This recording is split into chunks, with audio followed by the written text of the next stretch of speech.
Pokoknya kalau ada update apapun, apalagi terutama tentang timnas ya kan, kita pasti akan mendatangkan tamu luar biasa yang satu ini.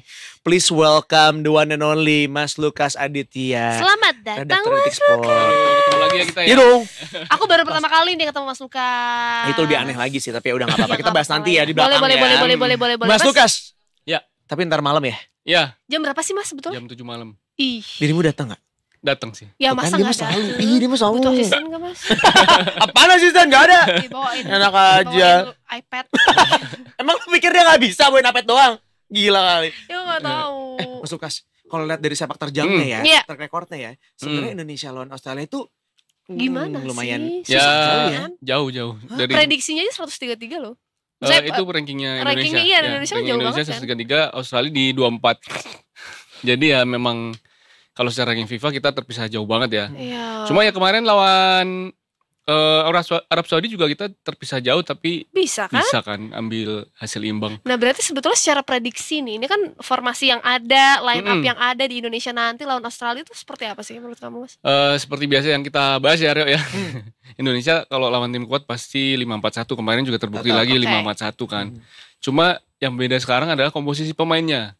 Komposisi pemainnya setelah masuknya Jaizes, Martin Paes dan Ragnar Oratmangun itu kita menjadi lebih solid lagi sih permainannya. Terbukti di Arab Saudi kita bisa mencuri gol lebih dulu kan. 1-0 sampai akhirnya disamakan dan gol Arab Saudi juga di flag. Jadi secara permainan kemarin kita bisa membuat Arab Saudi frustrasi sih. Dan akhirnya mendapatkan banyak pujian juga ya Mas Ya. bahwa ternyata permainan Indonesia tuh ya sekarang emang udah kuat gitu ya. Termasuk dari Australia juga mengatakan hal yang sama bahwa mereka memuji Indonesia bahwa kita tuh nggak boleh untuk menganggap remeh Indonesia gitu. Ya, pelatih Arab Saudi juga bilang kan kemarin peringkat Indonesia di 133 itu Merinding. tidak tampak di lapangan karena pemainnya juga sudah beda banget kan dibandingkan Piala Asia kemarin kan kita kalah 4-0 ya. Di saat itu Martin Paes belum ada, Ragnar Oratmangun belum ada, Tom Hai belum ada. Jadi nanti bisa punya peluang lah Indonesia untuk merepotkan Australia, bahkan bisa bikin kejutan gitu. Ya, apalagi kan semakin kuat ya, kita melihat juga kan track recordnya juga bagus banget. Walaupun kalau kita berbicara kemarin melawan Australia, kalau tadi aku baca sih agak kayak aduh sejarahnya kan susah banget nih Mas. Terakhir menang gitu. tahun 81 ya. Yes, dan ini udah 2024. Tapi menurut dirimu Mas, ada gak sih kemungkinan Indonesia tuh unggul menang nih tahun ini, malam ini? Untuk menjaga mimpi lolos ke Piala Dunia kita harus memaksimalkan laga kandang. Ini adalah laga kandang pertama kita, jadi mau nggak mau kita harus habis-habisan untuk meraih 3 poin begitu. Oke. Nah ini kalau misalnya aku lihat gitu ya dari data yang kita dapetin sejauh ini kan Australia belum dapetin poin nih karena kalah pas lagi kemarin lawan Bahrain di kandang sendiri.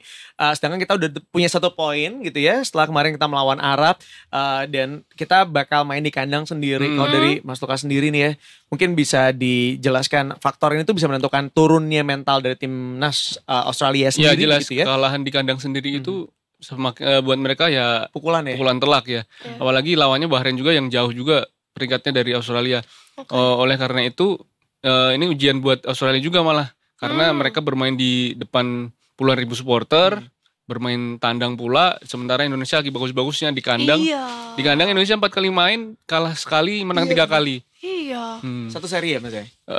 Serinya itu di laga friendly ya. Oh friendly ya? Kalau di kualifikasi Piala Dunia kita 4 kali main, 3 kali menang, sekali kalah. Aku sih yakin banget sih, maksudnya dengan track record yang barusan disampaikan juga gitu, Indonesia punya modal yang sangat kuat gitu ya, walaupun terdengarnya kayak masa sih, tapi ya gak ada yang tahu gitu kan hasilnya seperti apa.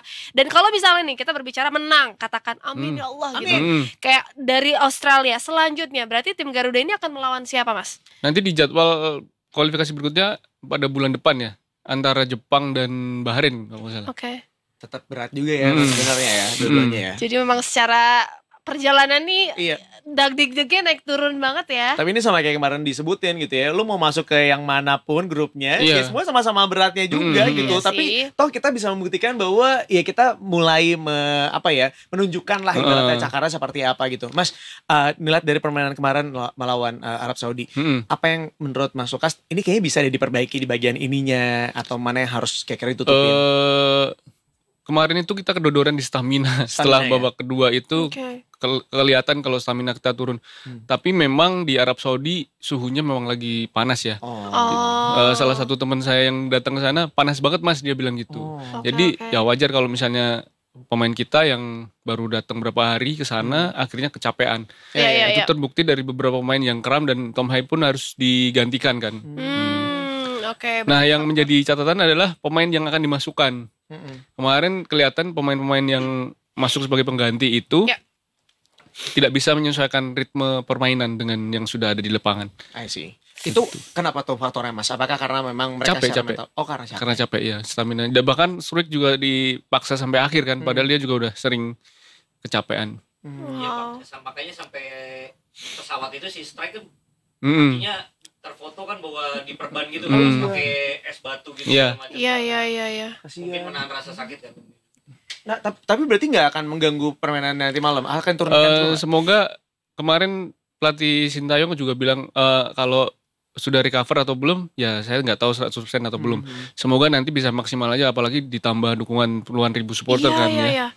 Aku yakin banget sebetulnya supporter hadir di antara ini juga bakalan jadi salah satu tembakan luar biasa juga untuk para timnas Indonesia untuk melawan Australia nanti malam gitu ya. Ada bocoran pemain yang udah pasti turun siapa aja belum sih Mas? Sepertinya kalau prediksi saya nggak akan ada rotasi sih. Mungkin yang mungkin bisa dipasang adalah Justin Hubner yang udah bebas dari akumulasi kartu. Antara yang diganti siapa, kemungkinan besar Rizky Ridho. Kenapa? Rizky Ridho kemarin diganti juga di sana karena kecapean. Untuk 3 back tengah mungkin Verdong, JIC sama Hubner. Terus di sisi sayap Natancho sama Sandy Walsh. Di sayap kanan kalau kita menurunkan Arhan mungkin akan menjadi sisi lemah untuk pertahanan ya. Karena Arhan selama ini menjadi pemain pengganti yang dicari adalah lemparan jauhnya. Nanti kalau kita sudah buntu kemungkinan besar Arhan bisa main. Tapi masih ada juga Saint Patinama. Kemarin Saint Patinama juga masih bermain di babak kedua. Dan untuk fullback kiri Indonesia itu sekarang banyak banget. Jadi siapapun yang dimainkan harus mengeluarkan kemampuan terbaik. Aku sebetulnya nungguin banget nanti malam. Iya banget. Kayak aku tuh bukan yang gimana banget, tapi mungkin nanti malam aku akan nonton karena track recordnya, apalagi setelah aku tahu sejarah dari dirimu juga, kamu menceritakan gimana secara rencana gitu untuk nanti malam tuh luar biasa merinding sebagai salah satu warga Indonesia. Dan to be honest ya, kalaupun misalnya kita nggak dapet tiket nonton di stadion GBK-nya, lu menonton nobar dimanapun, bisa ikutan dan itu tuh dapat banget euforianya. Itu gila banget sih. Jam 7 nggak bakalan kena macet. Kecuali di GBK. Ya lu cari nobarnya di tempat lain aja, jangan di situ. Bener ya Mas. Yang bisa kita pelajari dari Bahrain kemarin, bisa mengalahkan Arab Saudi, Australia. Seperti apa Mas? Yang bisa kita, setidaknya bisa kita duplikasi gitu lah. Strateginya. Kemarin Bahrain itu bahkan sempat penguasaan bolanya cuma 10% ya. Jadi mereka benar-benar parkir bus, gimana mereka sabarnya untuk menunggu kesempatan serangan balik. Jadi Australia juga sudah bersiap sih dengan strategi parkir bus yang akan diterapkan Indonesia. Makanya kita tunggu aja kejutan dari pelatih Indonesia Sintayong gimana akan meramu strateginya nanti malam. Suka gitu. surprise teaser ya. Karena kita nggak akan tahu siapa yang akan diturunkan oleh Sintayong sampai nanti menjelang pertandingan. Iya kayak formasi kemarin ya loh. Tahu-tahu Witan ya Mas, biasanya Marcelino gitu, tiba-tiba Witan, Sulaiman. Marcelo Lefran kan? Bukan dong, Marcel Darwin bukan sih. Bukan. Tapi ya gue tuh juga ngerasa bangga loh Mas. Karena ya selain memang kemudian si timnas-timnas kita ini followersnya nambah drastis ya. Idola banget ya sekarang ya. Tapi mereka juga menaruh di bio-nya mereka, kalau mereka adalah timnas Indonesia. Ya karena memang harus bangga gak sih? Nah itu dia kan, sebelum-sebelumnya kan mereka tuh ya pernah juga kita manggil terus itu mereka gak mau apa segala gitu. Tapi kalau sekarang tuh mereka bangga juga gitu jadi bagian dari timnas Indonesia. Tapi ya memang kan sebetulnya ada peran juga Sintayong di balik itu untuk penggunaan sosial media. Mereka gak boleh juga sebebas itu kan. Maksudnya mereka tuh ada batas-batasnya juga ternyata Aryo untuk menggunakan sosial media, setahu aku ya. Karena kan sekarang mereka udah jadi idola nih Mas. Udah bukan cuma jadi sekedar pemain timnas. Katanya sih mereka tuh saking dibatasnya karena ini berkaitan dengan mentalnya mereka gitu. Biar gak drop lah baca-baca komen kalau lagi diserang kan kita gak ada yang tahu ya. Netizen kan tangannya serem banget. Enteng banget ya. Iya. Kalau menang sih ya pasti kan No, keren. Tapi kalau lagi drop kan. Nah, pertanyaan berikutnya adalah, Mas sebagai seorang supporter nih, berarti apa yang diharapkan dari supporter kita yang nanti akan datang nanti malam ke stadion GBK? Kita nih, di rumah aja sih kita. Sebaiknya ya kita berikan tekanan aja buat supporter lawan. Iya benar. Apalagi udah ada koreografi yang disiapkan kan kemarin. Juga udah ada pakai Batavia dancer ya katanya. Dancer Alpha plus dance. Ya dengan atmosfer itu semoga menjadi tekanan biar Australia nggak keluar kemampuan terbaiknya. Aduh drop sih. Aduh melawan netizen Indonesia lagi. Aduh supporter Indonesia sama netizen. Double. Nah sekali lagi ya kita tekankan lagi. Kalau misalnya lu mau menekan gitu ya dengan kata-kata lu aja. Kita kan tahu mulut lu pedes semua kan. Tapi jangan pakai fisik ya. Jangan ya. Pakai mulut lu aja, kalau mulut lu udah tajam. Pedesnya tapi pedes santun ya. Pedes sopan tapi menyusuk gitu. Tapi karetnya 2 tetap ya. Jadi jangan kurang dari situ.